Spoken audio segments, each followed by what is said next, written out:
On va faire le Korban Atamid. C'est-à-dire le premier Korban de l'ouverture de la Avoda du jour de Kippour. Et il a mis ce qu'on appelle Bigdei Zahav, 8 vêtements. Hein? Avant de commencer, juste la Mishnah, juste un petit rappel. On a dit, on lui amène le Korban Atamid, il lui fait la Shechita, et une autre personne prend la relève pour terminer la Shechita. Maintenant, lui qui s'y fait, il va recevoir ce qu'on appelle Kabbalat Adam, il y a Kabbalah, Holacha, et il va faire ce qu'on appelle Zrika, il va verser le dam, n'est-ce pas, sur le Mizbeach. Ensuite, il va entrer pour faire l'Aktoret du matin, parce que tous les jours il y a Aktoret le matin et l'après-midi. Ça, c'est pas l'Aktoret de Kippour, ça c'est l'Aktoret quotidien de toute l'année. Et ça, on avait expliqué l'autre fois, bon Hachem. Et puis, aussi nettoyer les Nerot. Oui, pour votre information, on ne peut pas rentrer dans tous les détails parce qu'on est dans le Beth Amikdash et c'est pas évident, c'est des notions qui sont un peu éloignées. Il y a 7 Nerot. Oui, et d'ailleurs on le dit dans Abaye tous les matins. Oui, il y a 7 Nerot. On n'allume pas les 7. On nettoie pas, non, on nettoie pas les 7. On fait ce qu'on appelle Hatavat Hamesh Nerot, ensuite Hatavat Shte Nerot. Ça veut dire, on nettoie 5 Nerot, on va faire une avoda, et on revient, on fait Hatarat, encore 2 Nerot. Ça, tous les matins, on fait dans la Braïta de Abaye, Hamesh Nerot, Hatavat Shte Nerot, etc. Pourquoi? Il y a des raisons à cela qui exigent à ce que ça soit comme ça, parce qu'on apprend ça dans la Torah. Maintenant, oui. C'est juste par rapport aux enfants qui sont morts. Et justement, il y en avait 5 qui mouraient, il y en avait 8 qui restaient, et ainsi de suite. Ça a été rapporté. J'ai écouté cette semaine, pas plus tard, que c'est une relation entre 5 et 2 par rapport à ça. Aux enfants qu'elle avait eu qui sont morts, et la deuxième femme, pas la première. Celle qui a eu Shmuel, c'est Shmuel. Et les autres, c'est tous les enfants qui sont morts. Alors ils mouraient, il y en avait 5, il restait 2. Alors, et on ramenait comme ça l'allumage. C'est un truc complètement fou. Mais là, je ne sais pas qui a dit ça. Je ne pense pas que la Torah puisse faire une relation entre une mitzvah de la Torah et un événement historique. Même si ça correspond, c'est très sympathique, comme Dvar Torah. Mais il ne peut pas y avoir une relation entre 5 Nerot, 2 Nerot par rapport aux 5 enfants. Et d'ailleurs, les 7 sont décédés. Oui, il n'y a pas eu 7 et 2. Mais il disait dans le cours, bon, je vous le ramènerai. À mon avis, ça doit être un commentaire, mais pas une relation. Non, ça, je dis, c'est juste un commentaire qui a été fait par rapport au fait des 5 et 2, quoi, c'est tout. Ok. Ça, c'est Rav Menaché, ça, non? C'est pas Rav Menaché. Pardon? C'est pas Rav Menaché qui a fait c'est spécialiste d'Aménora. Spécialiste d'Aménora. Oui, spécialiste d'Aménora, mais je l'ai écouté de Rav Rosenberg. Bon, ok.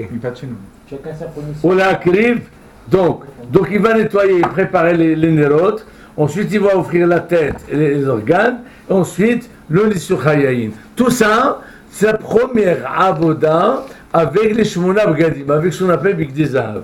Maintenant, Ketoret Shel Shahar, oui, la Ketoret matinale, parce qu'il y a 2, il y a Seben Avaim, il y a le matin, parce qu'on a dit Mané, Mahatzito Boker, Mahatzito Ba'arev. Une quantité de quoi? De 245 grammes. 125, disons, le matin, et 125 ou bien 120 l'après-midi. Donc, la ktoret du matin, qu'on brûlait, Aïta Kereva, on offrait, Bendam la Evarim, entre Zrikat Haddam, entre le fait d'asperger le sang du Korban Hatamid du matin, et les Evarim, et l'offrande les quartiers de ce Korban. Donc, on faisait Zrika, on aspergeait le sang, ensuite on faisait la kétoret, ensuite on brûlait les morceaux de la bête. Pourquoi? Un détail stupide, mais non. Parce que la Torah, elle a dit à propos de la kétoret, Baboker, Yakterena. Pourquoi tu dis Baboker? Alors que pour Korban Atamid du matin, c'est marqué Hal Baboker. Tu as dit une fois pour le Haïd, une fois Boker, et tu as dit 2 fois pour la Ketoret, 2 fois Boker. C'est que la Ketoret doit primer le Korban. Donc voilà pourquoi, une fois qu'on a fait la Shechita, n'est-ce pas, on reçoit le sang, on asperge le sang, c'est ça, hein? C'est ça. Ben Dam, non, hein? Ben Dan Aivarim, c'est ça. D'abord, on asperge le sang, on allume la kétoret, ensuite on brûle, parce qu'on considère que la ktoret, Hakadosh Baruch Hu exige qu'elle soit avant le Korban HaTamid. Chez Ben Arbaim, la ktoret qu'on offre l'après-midi, Ben Evarim, l'Ansachim. Une fois qu'on a brûlé les Evarim, les quartiers de la bête, avant d'offrir le vin et les parties graisseuses de la bête, on faisait la ktoret. Bon, c'est un détail peut-être pour nous, ça ne nous dit pas grand-chose, on apprend un limoud, c'est ça? Et bien, il y a un Kohen Gadol Zaken, ou Istenis, mes chers amis. On a appris que le Kohen Gadol, il faisait le mikvé. Vous vous souvenez? Il a fait une tvila avant de mettre les vêtements. Maintenant, le mikvé, il n'était pas le mikvé de Guadeloupe qui chauffait. Quoique celui de notre J, il ne chauffe pas encore. Bon, maintenant, en attendant, il ne chauffe pas encore. Au Beth Amikdash, il était froid. Et si vous avez un Kohen qui est âgé, ou bien il est très sensible au froid, qu'est-ce que vous voulez? Vous allez dire, fais comme un mikvé, il ne peut pas, c'est un peu difficile. Il y a un Kohen Gadol Zaken, s'il était âgé, ou Istenis, ça veut dire qu'il était très sensible, il ne peut pas supporter ça. Mais Hamin lo Hamin, on lui chauffait de l'eau, avant Kippour, on chauffait de l'eau, on matélé les Tochatsonen, qu'on versait le jour de Kippour, dans l'eau froide, pour que le froid, n'est-ce pas, devienne tiède. Alors précisément, soit on fait ça, on chauffe de l'eau, qu'on verse le jour, ou bien il faisait autre chose. Il faisait un autre système. Aujourd'hui, on ne peut pas faire. Écoutez très bien. Il prenait des barres en fer, qui brûlaient, qui chauffaient, toute la nuit de Kippour. Et le matin, il prenait ces barres, il les trempait dans l'eau, et forcément, l'eau chauffait. Alors vous allez me dire, ah bon, ça c'est assourd, parce qu'on est en train, n'est-ce pas, d'éteindre le feu de ce métal. Alors il dit, cette extinction, c'est uniquement midrabanan, c'est un peu piquant au niveau de la halakha. Quand est-ce que mechabé, oui, mechabé, taner, quand est-ce qu'il y a un issour de Shabbat, au Kippour, d'allumer et d'éteindre. Allumer issour de Horaïta, éteindre, c'est aussi Issour de Horaïta. Quand est-ce qu'il y a Issour de Horaïta d'éteindre? C'est quand j'éteins, par exemple, un morceau de bois qui brûle, je l'éteins pour recueillir les cendres. Mais si j'éteins pour avoir d'obscurité, ça s'appelle, en termes de la halakha, mlacha she'ena tzricha legoufa.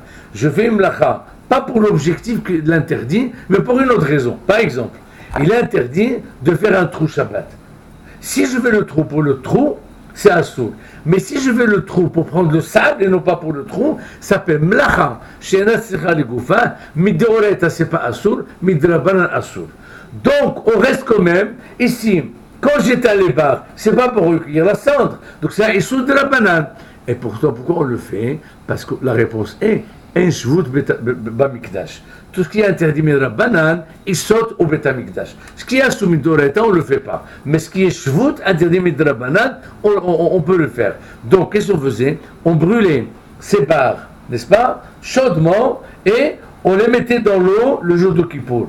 Mais tu es en train de faire un d'oreta, de la banane. Oui, mais pas au betamikdash. Le betamikdash je me permet, parce que la Torah me permet d'agir ainsi. Ok? Alors c'est la même chose que de chauffer de l'eau aussi. Vous avez dit qu'on pouvait chauffer de l'eau, on chauffait de l'eau à la place. Avant, on chauffait de l'eau avant Kippour. Avant Kippour. Avant Kippour, pas pendant. D'accord. Sans ça, il n'y a pas de problème. Je chauffe l'eau à Kippour et je verse. Mais si je chauffe l'eau avant Kippour, je peux verser. Ok? Encore une deuxième Mishnah, et comme ça on avance. Mais ça y est, la première, ça va? La première, la avoda de Shmona Bigdei Zahav, il a été fait. Maintenant, on va passer à la deuxième étape. Et les hommes et Amikdash, on l'amène dans cette salle qu'on appelle Parva. Parva, c'est, paraît-il, le nom d'un sorcier. Oui, qu'on a exécuté, un juif qui était sorcier, et la Torah dit C'est l'épaule, non? C'est pas Michal Shefa le Tehaye. Oui, et c'est assourd. C'est assourd de faire la sorcellerie. Et comme lui il faisait la sorcellerie, on l'a exécuté. Et pour qu'on se rappelle, on l'a appelé cette salle Bet HaParva, à l'intérieur. Mais au-dessus de Bet HaParva qui était dans le Bet HaMikdash, dans l'Azara, il y avait un mikvé. C'est ce mikvé-là que le Kohen Gadol va utiliser pour la deuxième tvila. Regardez. Le Bet HaParva. On a amené le Kohen Gadol dans la salle de Parva. Ou Bakodesh, cette Parva était dans le Kodesh, dans la Hazara. Persou Sadin Sherbutz. On étendait un drap ou une nappe, si vous voulez, en lin blanc. Beno le Bena'an, comme ce qu'on a vu l'autre fois, entre lui et le Kahal, pour ne pas qu'il se déshabille en face du Kahal. Kidesh Yadav Verachlav. Il faisait Kiddush Yadav Verachlav. Pourquoi? Allez-y, aidez-moi. Pourquoi Kiddush Yadayim Verachlaim? Parce qu'on a appris qu'il faisait 2 Kiddush Yadayim Verachlaim. Kiddush Yadayim Verachlaim une fois avant de retirer les vêtements, et une fois qu'il a mis d'autres vêtements, il va faire Kiddush Yadayim Verachlaim. Là, il va ôter quoi? Les Shmona Bgadim puis des Zahab. Donc il faut qu'il fasse Kiddush Yadayim Verachlaim pour les vêtements qu'il va retirer. Voilà. Pour un autre service, hein. Pour un autre service, pardon. Exactement. Kiddush Yadayim Verachlaim. Là, il va faire Kiddush Yadayim Verachlaim ou Pachat et il va retirer les vêtements. On est d'accord? Vous êtes d'accord? Si j'insiste, parce qu'il y a. Ok, on est d'accord? C'est ça la halakha. Rabbi Meir n'est pas d'accord, mais on est obligé de tenir compte de lui. Rabbi Meir il dit, mais non, il retire les vêtements, ensuite il fait Kiddush Yadayim Verachlaim. Parce que les deux Kiddush Yadayim Verachlaim, c'est pas pour les vêtements qu'il a retirés, c'est pour les vêtements qu'il va mettre. La nuance, un Kiddush Yadayim Verachlaim avant mikvé, et voilà, avant mikvé, et le deuxième après mikvé pour retirer les vêtements. Mais c'est pas la halakha comme Rabbi Meir, mais comme la Mishnah l'amène, on est obligé de le dire. La halakha c'est quoi? Je veux retirer les vêtements que j'ai utilisés maintenant. Alors monsieur, tu fais Kiddush Yadayim Verachlaim. Kiddush Yadayim Verachlaim, il retire les vêtements, il fait mikvé. Il met les vêtements, il fait Kiddush Yadayim Verachlaim. C'est clair? Très clair. Bien, Aaron. Avant et après. C'est clair, mais est-ce qu'il est retiré assez goïm, ça, maintenant. Entaché de sang? Pas du tout, pas du tout. Non, mais non. Parce qu'il va changer de vêtements pour une avoda Il différente. lave les mains. Non, mais au cas où, je pose Non, parce qu'il va passer de Bigdé Zahab 8 à Bigdé Laban 4. On a dit qu'il avait les 4 lavanes et il mettait les 4 zahab dessus. Donc, Non, l'ensemble s'appelle Bigdé. Oh là là. L'ensemble s'appelle Bigdé Zahab. D'accord. Là, il va mettre Bigdé Laban pour ce qu'on appelle C'est pas les 4 Avodat Hayom. Mamash, c'est la Avodat de Yom Kippour qui va commencer là. Oui? Ou Pachat. Rabbi Meir il dit, lorsque je viens de vous dire, Pachat, qui décède de Verachlaim. Très bien. Je laisse vous expliquer. Maintenant, Yarad. Donc il a fait Kiddush Yadayim Verachlaim. Il a fait Kiddush Yadayim Verachlaim parce qu'il va retirer les Bigdé Zahab. Il enlève Bigdé Zahab. Yarad, il descend dans le mikvé. Taval, il fait mikvé. Ala, il remonte. Venistapal, il s'essuie. Pour ne pas qu'il y ait d'écran de séparation entre son corps et les bigadim qu'il va mettre. Et puis, Bigdé Lavan, on lui amène les 4 vêtements de blanc qu'on appelle Bigdé Lavan, la vache, qui va mettre. Il va faire Kiddush Yadayim pour avoir mis les nouveaux vêtements. Quels sont les 4 vêtements? Il y a un pantalon, il y a une tunique, il y a la ceinture, il y a la tiare. Et tous, ils sont en lin. De quelle qualité? Be'ezrat Hashem, on va en parler dans l'émission suivante. Donc on est dans la deuxième tvila, dans le troisième Kiddush Yadayim Verachlaim, ouais, et on est dans Bigdé Laban. Demain soir la suite. J'arrête